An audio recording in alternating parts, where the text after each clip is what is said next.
ಅಲ್ಲ, ಇದು ಎಲ್ಲ ರಿಕ್ರೂಟ್ಮೆಂಟಿಗೂ ಕೂಡ ಇದು ಅಪ್ಲೈ ಆಗುತ್ತೆ.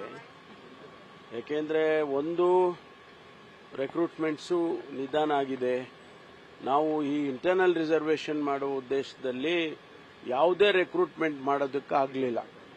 ಹಾಗಾಗಿ ಯಾರು ಮಿಸ್ ಆಗ್ತಾ ಇದ್ದಾರೆ ಅವರಿಗೆ ಒಂದಿಷ್ಟು ಅಡ್ವಾಂಟೇಜ್ ಸಿಗಬೇಕು ಅಂತೇಳಿ ಆ 3 ವರ್ಷದ್ದು ಒನ್ ಟೈಮ್ ಅಂತ ಮಾಡಿದ್ದಾರೆ.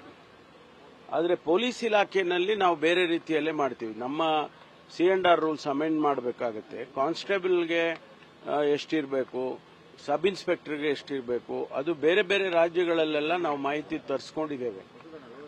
ಅವರು ಕೆಲವು 33 ವರ್ಷದ ತನಕ ಇದೆ, ಕೆಲವು 27 ವರ್ಷ ಇದೆ, ಕೆಲವು 30 ಇದೆ. ಈ ತರ ಬೇರೆ ಬೇರೆ ರಾಜ್ಯದಲ್ಲಿ ಏನು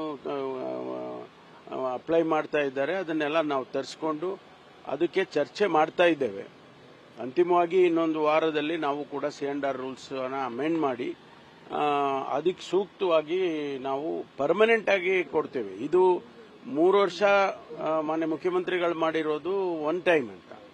ಆದರೆ ನಮ್ಮ ಇದರಲ್ಲಿ ನಾವು 3 ಕ್ಯಾಟಗರಿನಲ್ಲಿ ಸಬ್ ಇನ್ಸ್ಪೆಕ್ಟರ್ ಮತ್ತೆ ಕಾನ್ಸ್ಟೇಬಲರ್ನಲ್ಲಿ ಏನಿದೆ ಅದನ್ನ ಪರ್ಮನೆಂಟ್ ಆಗಿ C&R ರೂಲ್ಸ್ ಅಮೆಂಡ್ ಮಾಡಿ ಮಾಡ್ತೀವಿ. ಧರ್ಮಸ್ಥಳ ವಿಚಾರದಲ್ಲಿ ಆಕ್ಷೇಪ ಬರ್ತಾ ಇರೋದು ಹನುಮಂತನ ಬಾಲಕರ ತನಿಖೆ ಮುಂದುವರಿತಾನೆ ಇದೆ, ವರ್ಧನೆ ಇನ್ನೂ ಬಂದಿಲ್ಲ.